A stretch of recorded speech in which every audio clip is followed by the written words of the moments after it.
Flight MH370 दुनिया की सबसे रहस्यमय और दिल दहला देने वाली घटनाओं में से एक है। एक ऐसी घटना जिसमें यात्रियों से भरा जहाज अचानक गायब हो जाता है। इस जहाज को जमीन निगल गई या आसमान निगल गया, यह कोई नहीं जानता। ये बात है 8 मार्च 2014 की।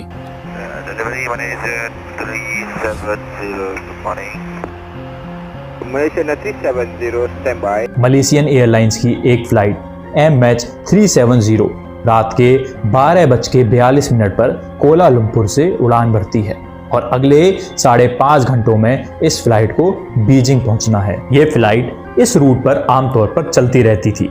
इस प्लेन में कुल 239 लोग सवार थे, जिनमें 227 यात्री थे और 12 क्रू मेंबर्स। इस फ्लाइट के कप्तान हैं जहरी अहमद साहब, जो कि एक बहुत अनुभवी पायलट हैं, जिनको 33 सालों का फ्लाइट उड़ाने का अनुभव है। और इस फ्लाइट के को पायलट हैं फारिक अहमद, जिन्हें फ्लाइट उड़ाने का 7 सालों का अनुभव है।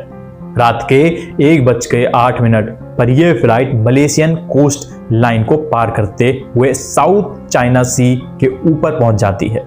यह फ्लाइट जमीन से 35,000 फीट की ऊंचाई पर पहुंच जाती है। यह फ्लाइट अभी भी कोलालमपुर के ATC के संपर्क में है। सब कुछ नॉर्मल चल रहा है और रात के 1:19 पर यह फ्लाइट वियतनाम के एयर स्पेस में प्रवेश करती है और यह फ्लाइट वियतनाम के हो ची मिन ATC के संपर्क में आ जाती है।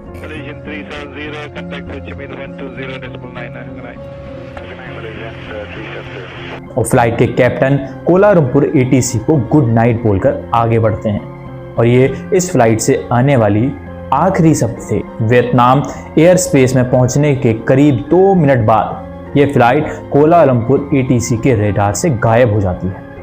अब कोलालमपुर की ATC के लिए ये एक नॉर्मल बात थी, क्योंकि ये फ्लाइट उनसे बहुत दूर वियतनाम एयर स्पेस में पहुंच चुकी। लेकिन रहस्यमय तरीके से ये फ्लाइट वियतनाम की हो ची मिन ATC की रेडार से भी गायब हो जाती है। हो ची मिन ATC बार बार इस फ्लाइट से संपर्क करने की कोशिश करती है, लेकिन उन्हें जवाब नहीं मिलता।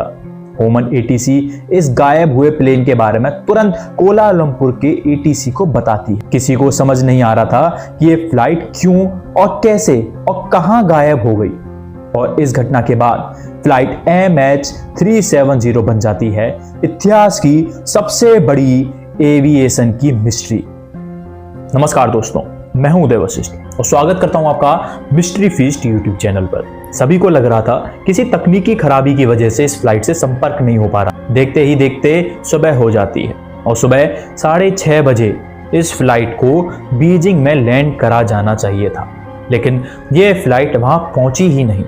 तुरंत इस फ्लाइट को खोजने के लिए एक सर्च अभियान चालू किया जाता है और जहां पर फ्लाइट से आखिरी बार संपर्क टूटा था, उस जगह के कई 100 किलोमीटर के दायरे में समुद्र में छानबीन की जाती है।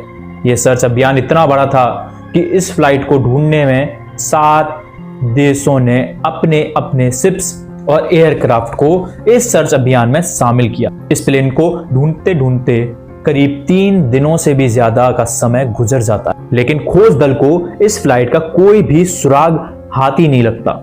इस घटना के करीब 4 दिन बाद 12 मार्च 2014 को इस फ्लाइट से संबंधित एक और रहस्यमय सामने आता है, जिसने सबके होश उड़ा दिए। दरअसल ये फ्लाइट सिविलियन रेडार से तो गायब हो चुकी थी, लेकिन अभी भी मिलिट्री की एक रेडार इस फ्लाइट को ट्रैक कर रही थी। इस फ्लाइट के बारे में मिलिट्री की रेडार से मिले डेटा ने सबको चौंका दिया। दरअसल मिलिट्री रेडार के डेटा के अनुसार जब ये फ्लाइट वियतनाम एयर स्पेस में पहुंची और सिविलियन रेडार से गायब हुई, उसके बाद इस फ्लाइट ने राइट टर्न लिया और उसके बाद यू टर्न लेकर वापस मलेशिया की ओर उड़ने लगी।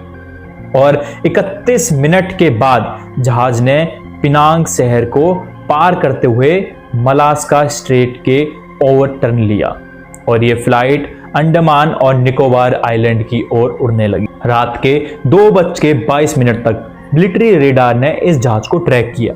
उसके बाद जहाज मिलिट्री रेडार की पहुंच से भी दूर निकल गया। अभी तक जिस जगह पर प्लेन को ढूंढा जा रहा था, वहां तो कोई प्लेन था ही नहीं। इस घटना ने अब एक नया मोड़ ले लिया था। आखिर ये प्लेन कहां गया? इस प्लेन को जाना था सीधा, लेकिन इसने यू टर्न क्यों लिया और ये इंडियन ओशियन की ओर क्यों पहुंचा और मिलिट्री रडार से गायब होने के बाद ये प्लेन किधर मुड़ा? सवाल अनेक थे लेकिन जवाब कोई नहीं। अब खोजकर्ताओं के पास एक और बड़ी चुनौती थी, इंडियन ओशियन के एक बड़े भाग में सर्च अभियान करना। जो रेस्क्यू टीम अभी तक प्लेन को गल्फ ऑफ थाईलैंड और साउथ चाइना से ढूंढ रही थी, उसने अब इंडियन ओशियन की इस भाग में प्लेन को ढूंढना शुरू कर लिया। कई दिनों तक खोजबीन करने के बाद भी इस एरिया में प्लेन का कोई अता पता ही नहीं चला। इस प्लेन की गुत्थी अभी तक कोई समझ ही नहीं पा रहा था कि कुछ दिन बाद इस कहानी ने एक और नया मोड़ ले लिया और सबको हैरान कर दिया। अगले कुछ दिन के बाद पता चलता है कि ये प्लेन अपनी यात्रा के दौरान बार बार एक सैटेलाइट से कनेक्ट करने की कोशिश कर रहा था। दरअसल ये बोइंग 77 जहाज था जिसमें सैटेलाइट से ऑटोमेटिक कम्युनिकेट करने की तकनीक थी। इस जहाज ने हर 1 घंटे के बाद इनमारसेंट से संपर्क करने की कोशिश की। इस सैटेलाइट का डेटा को डिकोड करने के बाद पता चलता है ये जहाज मिलिट्री रडार से गायब हुआ। उसके बाद इसने एक और टर्न लिया और अगले 5 घंटों तक इसी दिशा में लगातार इंडियन ओशियन के ऊपर उड़ता रहा और इस प्लेन ने सुबह 8:19 पर आखिरी बार सैटेलाइट से संपर्क बनाने की कोशिश की। इन्वेस्टिगेटर ने जब सैटेलाइट के कॉम्प्लेक्स डेटा की रिसर्च की और जहाज की स्पीड और उसमें मौजूद फ्यूल से जब जहाज की मैथमेटिकली कैलकुलेशन की तो उन्होंने ऑस्ट्रेलिया से करीब 2000 किलोमीटर वेस्ट में इंडियन ओशियन के इस कर्व एरिया में जहाज के होने का आशंका जताई। और इसके बाद शुरू होता है दुनिया का सबसे बड़ा सर्च ऑपरेशन और एक बड़े स्तर पर समुद्र के इस भाग की तहकीकात शुरू होती है, लेकिन इस जहाज का कोई नामो निशान नहीं मिलता। फिर अप्रैल 2014 के बाद समुद्र के ऊपर चलने वाले सर्च ऑपरेशन को बंद करके डीप ओशियन सर्च को चालू किया गया, जिसमें आधुनिक तकनीक से समुद्र के नीचे की मैपिंग की गई और जहाज को सालों तक ढूंढा जाता रहा। यह सर्च ऑपरेशन दुनिया का सबसे महंगा सर्च ऑपरेशन था। लगातार 3 सालों तक इस जहाज की खोजबीन चलती रही, जिसमें 160 मिलियन डॉलर्स का खर्चा आया, लेकिन इस जहाज का कोई अता पता नहीं चला और 3 सालों के बाद सर्च ऑपरेशन को बंद करना पड़ा। हालांकि इस प्लेन का तो कोई अता पता नहीं चला, लेकिन इस प्लेन के गायब होने के 1 साल बाद मेडागास्कर के एक आइलैंड पर इस जहाज का एक टुकड़ा मिला, जो समुद्र की लहरों के साथ इस आइलैंड पर पहुंच गया होगा। यह जहाज का फ्लैपरॉन था। यह प्लेन का वो हिस्सा होता है जो लैंडिंग के समय काम आता है। जब इस फ्लैपरॉन पर रिसर्च की गई तो इस जहाज के एक खौफनाक मंजर से पर्दा उठा। एक्सपर्ट्स का मानना था कि जब ये जहाज समुद्र में क्रैश हुआ तो ये अपनी नोज के बल पानी से टकराया, जिससे ये माना जाने लगा कि ये फ्लाइट 370 का जानबूझकर क्रैश कराया गया था। आखिर इस फ्लाइट को क्यों क्रैश कराया गया था और इसके पीछे किसका हाथ था, इसकी छानबीन के लिए मलेशियन पुलिस ने तहकीकात की। तो इन्वेस्टिगेशन के दौरान इस फ्लाइट से संबंधित कई और राज निकलकर सामने आए, जिसने सबको चौंका दिया। पहले तो ये मानना जा रहा था कि इस फ्लाइट में शॉर्ट सर्किट की वजह से आग लगी होगी, जिससे प्लेन का कम्युनिकेशन सिस्टम काम करना बंद कर दिया गया हो। इस वजह से जहाज के कप्तान ने प्लेन का यू टर्न लेकर वापस मलेशिया में इमरजेंसी लैंडिंग कराने की सोची होगी। लेकिन यहाँ पर सवाल ये आता है कि फिर प्लेन मलेशियन लैंड क्यों नहीं हुआ। इसके जवाब में ये माना जाने लगा हो सकता है किसी टेक्निकल फॉल्ट की वजह से पायलट के केबिन प्रेशर में बदलाव हुआ होगा, जिससे केबिन के अंदर ऑक्सीजन की कमी हो गई होगी और दोनों पायलट बेहोश हो गए होंगे, जिसके बाद फ्लाइट ऑटो पायलट मोड पर चली गई होगी, जिसकी वजह से वो मलेशिया में लैंड नहीं कर पाए। लेकिन इसके काउंटर में एक्सपर्ट्स का मानना है जब जहाज ने पिनांग को पार किया उसके बाद फ्लाइट ने एक 60 टन लिया। एक्सपर्ट्स की माने तो कोई भी जहाज ऑटो पायलट पर इतना 60 टन ले ही नहीं सकता। तो इसका मतलब यह है कि पायलट ने जानबूझकर फ्लाइट को टर्न कराया और फ्लाइट में कोई तकनीकी खराबी आई नहीं थी। शायद हाँ, ऐसा माना जाने लगा कि शायद फ्लाइट MS-370 को किसी ने हाईजैक कर लिया होगा और हाईजैकर्स ने फ्लाइट को अपने कंट्रोल में रखना चाहते थे। इसके लिए पैसेंजर्स के बैकग्राउंड को चेक किया गया तो पता चला कि फ्लाइट में 2 लोग ऐसे थे जो फेक पासपोर्ट के साथ ट्रैवल कर रहे थे, जिससे ये माना जाने लगा हो सकता है कि इन्होंने फ्लाइट को हाईजैक किया। लेकिन जब इन दोनों पैसेंजर्स के बैकग्राउंड को चेक किया गया तो पता चला कि इनकी किसी भी आतंकवाद संगठन से कोई संबंध नहीं। दरअसल ये दोनों चोरी के पासपोर्ट से यूरोप जाकर वहां सेटल होना चाह रहे थे और वैसे भी इस फ्लाइट को हाईजैक करके आतंक फैलाने एक मकसद था। तो फिर आतंकवादी इस फ्लाइट को समुद्र में क्रैश करवाने के बजाय किसी शहर पर भी तो क्रैश करवा सकते थे और उन्होंने सरकार से अपनी कोई डिमांड भी नहीं रखी थी। इस वजह से इस हाईजैकिंग वाली थ्योरी को भी नाकार दिया गया। तो फिर फ्लाइट MH370 के पीछे किसकी साजिश थी? इसके लिए मलेशियन पुलिसों ने 2 पायलट्स के बारे में तहकीकात की। तो फ्लाइट के कैप्टन जहरी अहमद शाह के घर एक फ्लाइट सिमुलेटेड मिला। दरअसल फ्लाइट सिमुलेटर एक ऐसी मशीन होती है जिसकी मदद से पायलट्स एक रियल प्लेन को उड़ाने का अनुभव करते हैं। किसी पायलट के घर पर फ्लाइट सिमुलेटर मिलना कोई बड़ी बात नहीं। उस फ्लाइट सिमुलेटर में जो पाथ ड्रॉ किया गया था उसमें जो कोऑर्डिनेट्स डाले गए थे वो इत्तेफाक से फ्लाइट MH370 से लगभग मेल खा रखे थे। ऐसा लग रहा था कि जिस रूट से MH370 फ्लाइट गुजरी उस रूट पर फ्लाइट उड़ाने की प्रैक्टिस कैप्टन जहरी अहमद ने अपने फ्लाइट सिमुलेटर में कर रहे थे। इस वाक्य ने जहाज के कप्तान को सीधा कटघरे में खड़ा कर दिया। अब सवाल ये आता है, क्या वास्तव में जहाज का कप्तान ही वह शख्स था जिसने फ्लाइट MH370 को गायब करने का षड्यंत्र रचा? तो इसके लिए इस पूरी घटना को एक बार फिर से गौर से देखना होगा कि कैसे इस फ्लाइट को गायब किया गया होगा।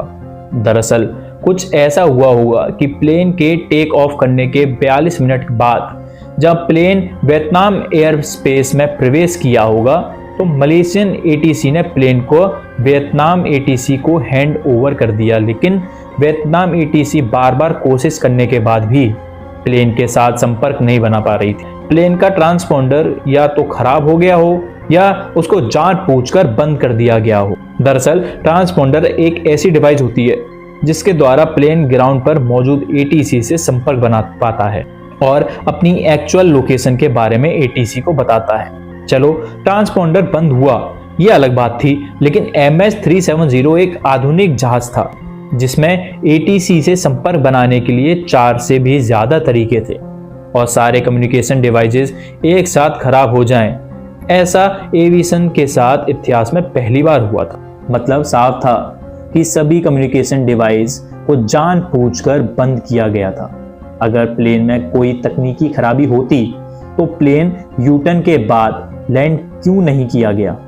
पायलट ने प्लेन को थाईलैंड और मलेशिया के बॉर्डर से गुजारा, जो कि एक इत्तेफाक नहीं था, जिससे थाईलैंड की ATC को ये लगे कि प्लेन मलेशियन ATC के संपर्क में है और मलेशियन ATC को ये लगे कि प्लेन थाईलैंड ATC के संपर्क में है। इस रूट से जाने का मतलब साफ था कि पायलट नहीं चाहता था कि प्लेन की लोकेशन को कोई ट्रैक कर पाए। प्लेन छुपते छुपाते मलाका स्ट्रेट में पहुंचकर एक और टर्न लेता है, जो ये दर्शाता है कि इतनी एक्यूरेसी से प्लेन को केवल एक अनुभवी पायलट ही उड़ा सकता है, वो भी बिना ATC की सहायता ली। अब आपके मन में एक सवाल आ सकता है कि प्लेन में 2 पायलट थे, तो क्या दूसरे पायलट ने जहाज के कप्तान को ऐसा करने के लिए रोका नहीं?